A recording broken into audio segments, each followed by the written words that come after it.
A definição dos papéis sexuais quando nós tratamos dos gays, então nós estamos falando do ativo, passivo, versátil, e também vamos falar um pouquinho sobre o mito da mulher rebelde, um mito hebraico, Lilith, isso tudo depois da vinheta. Acompanhe a gente.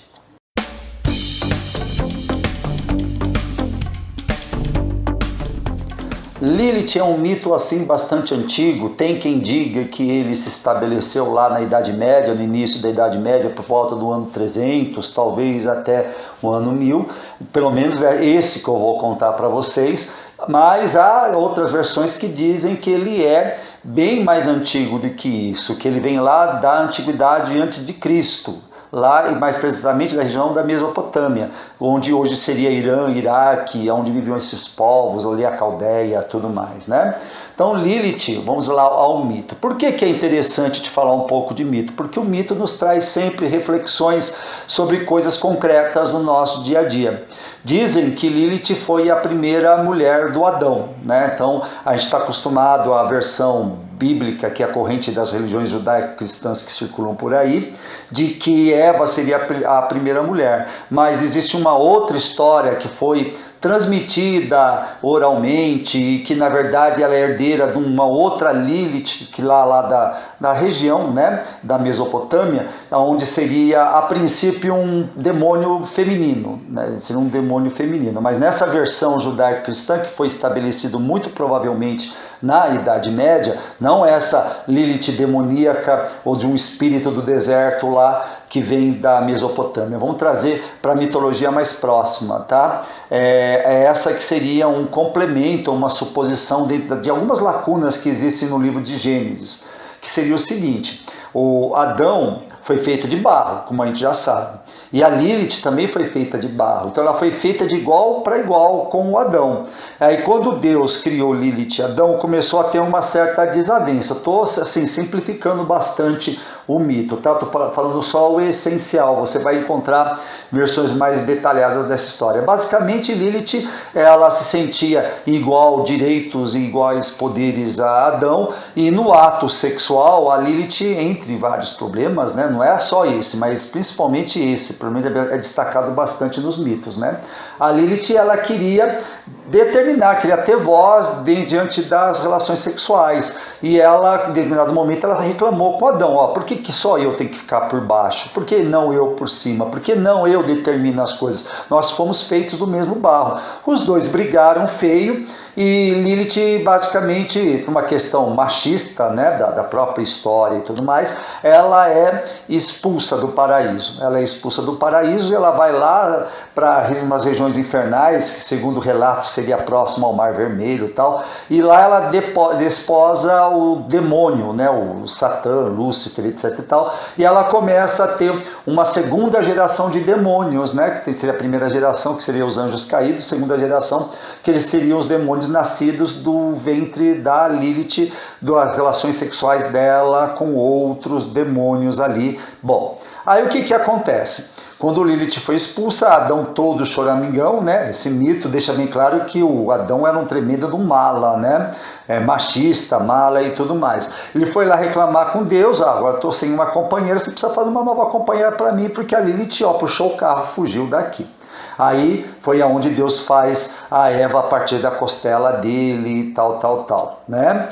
Aí em um determinado momento, Lilith fica sabendo que Adão e Eva estão lá no paraíso numa boa, e ela está lá no inferno parindo não sei quantos demônios por dia. Ela se revolta, fala assim: vou me vingar do Adão e dessa nova companheira dela. Aí ela retorna ao paraíso transformada, mudada na serpente, ela que seria responsável pela tentação, fazendo com que Adão e Eva perdessem o paraíso e tudo mais.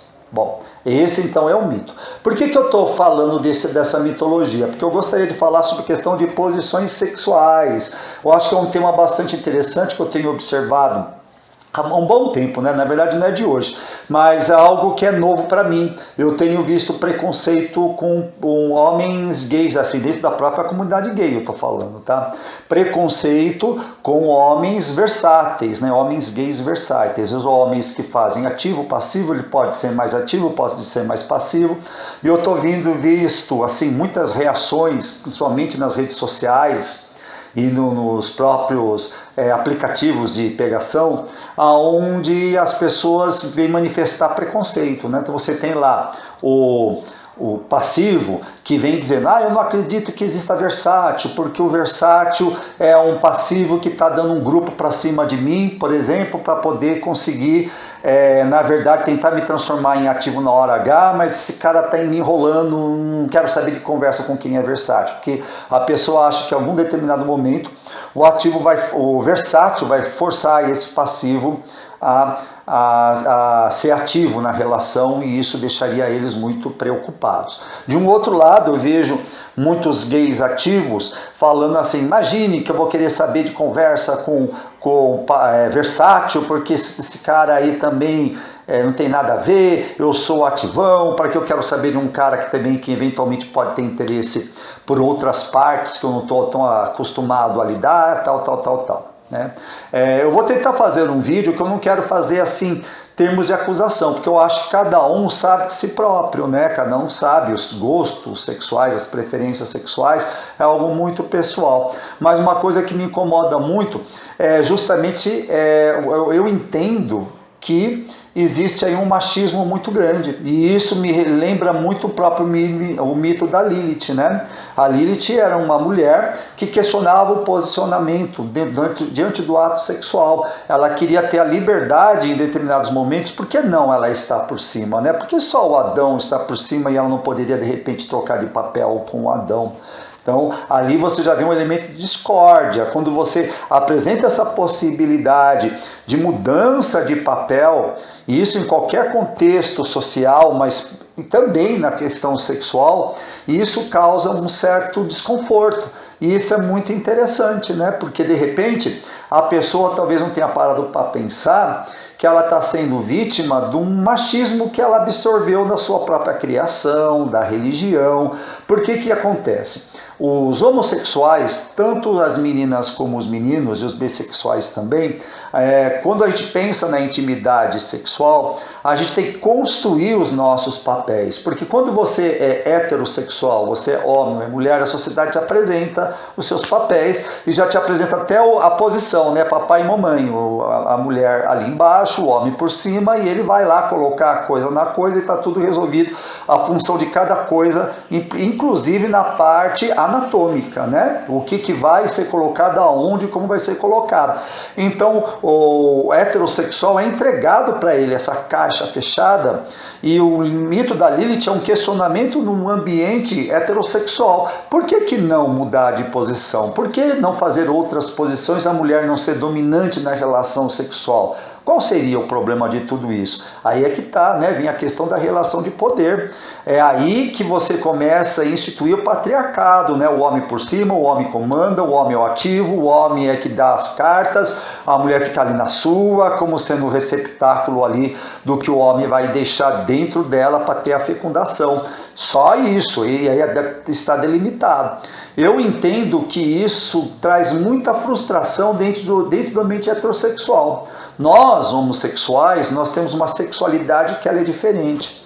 Quando a gente se descobre como homens gays ou mulheres lésbicas, nós temos que descobrir o que fazer com o nosso próprio corpo e com o corpo do parceiro ou da parceira. Então é um processo de descoberta, e deveria ser pelo menos, né? Mas parece que de repente tem gente que se encaixa, não, eu vou ser o homem da relação, eu vou ser a mulher da relação. Eu estou falando tanto do homem homossexual, mulher homossexual, e de repente até mesmo do bissexual, né? Então a pessoa determina, eu vou fazer esse papel. Mas será que não seria interessante no relacionamento, principalmente no relacionamento sexual, a exploração do seu corpo, a exploração do corpo do outro, o elemento surpresa, se deixar levar pela situação? Uma hora você está no comando, outra hora você está submisso ou submissa né? Ou será que não seria interessante? Será que as pessoas não estão perdendo oportunidade de conhecer a si própria, conhecer o corpo da outra pessoa, com esse tipo de limitação? De repente a gente está descartando uma pessoa e é surreal. Eu já vi, por exemplo, pessoas passivas falando assim: ah, se eu souber que eu estou transando com um cara que é versátil, eu broxo na hora, porque imagine, eu estou transando com alguém que faz aquilo que eu faço.